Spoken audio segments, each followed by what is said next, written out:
కాక చూపిన ప్రజాసేవ మార్గంలోనే తాము నడుస్తామని చెప్పారు చెన్నూరు ఎమ్మెల్యే వివేక్ వెంకటస్వామి. మంచిర్యాల జిల్లా జైపూర్ మండలం మిఠపల్లి గ్రామంలో కాంగ్రెస్ ముఖ్య కార్యకర్తల బూత్ స్థాయి సమావేశం జరిగింది.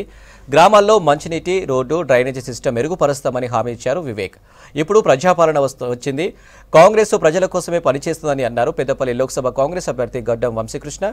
జైపూర్కు మరో పవర్ ప్లాంట్ తీసుకొస్తామని తెలిపారు వంశీకృష్ణ. ప్రభుత్వ సంస్థలను తీసుకువచ్చి ఉద్యోగ అవకాశాలు కల్పించే బాధ్యత తనదే అని కూడా హామీ ఇచ్చారు వంశీకృష్ణ. కాన్కూర్ గ్రామంలో కూడా నిర్వహించే బూత్ స్థాయి సమావేశంలో పాల్గొననున్నారు MLA Vivek Vamsikrishna.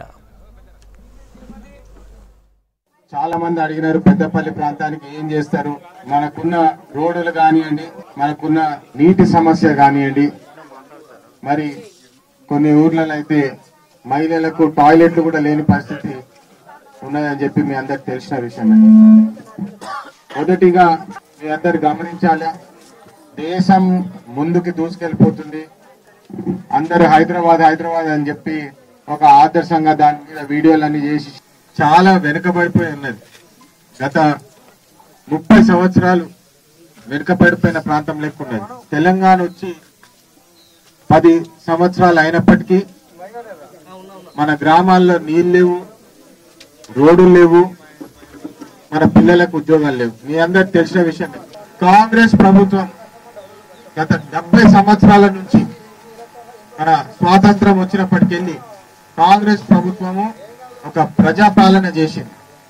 BJP, TRS, TDP ఏ పార్టీ అని చూడకుండా అందరినీ ఒకలాగా చూసి ఏ స్కీమ్ అయినా, ఏ గ్యారంటీ అయినా అన్ని అమలు చేసి పద్ధతిగా ప్రజాపాలన చేసినారు.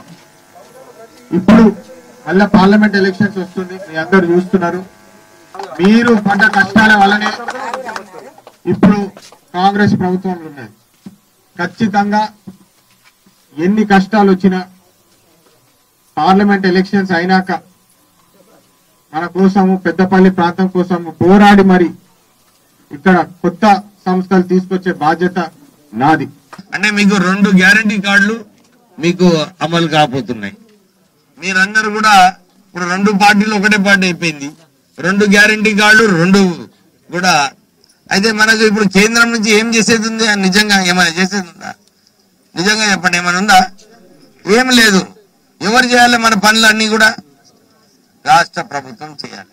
ఇప్పుడు ఎవరున్నారో రాష్ట్ర ప్రభుత్వంలో? రేవంత్ రెడ్డి గారు ఉన్నారు, కాంగ్రెస్ పార్టీ ఉన్నది. అయితే మనం ఎవరికి ఓటేస్తే మనకు మంచిది? ఇప్పుడే మనోహర్ చెప్పినాడు, నేను వస్తేనే మనకి ఈజీఎస్ రోడ్ ఇచ్చిన, మీకు 2 బోర్వెల్స్ ఇప్పించిన, మీకు ఏదైతే ఇప్పుడే కొన్ని సీసీ రోడ్లు కావాలన్నారు. అన్ని ఒకసారి కాదమ్మా, నేను మొదలే చెప్తున్నా, నా మీద ప్రెషర్ పెట్టేది మీరు పెట్టండి. ఒక్కొక్క రోడ్డు చేసుకుందాం. తర్వాత మళ్ళీ నా మీద ఒత్తిడి తీసుకురండి, మళ్ళీ ఇంకొక రోడ్డు చేద్దాం. మీకు ఈ 5 సంవత్సరాలలో ఈ గ్రామంలో ఎక్కడ కూడా మంచినీటి రోడ్లు లేకుండా చేసే బాధ్యత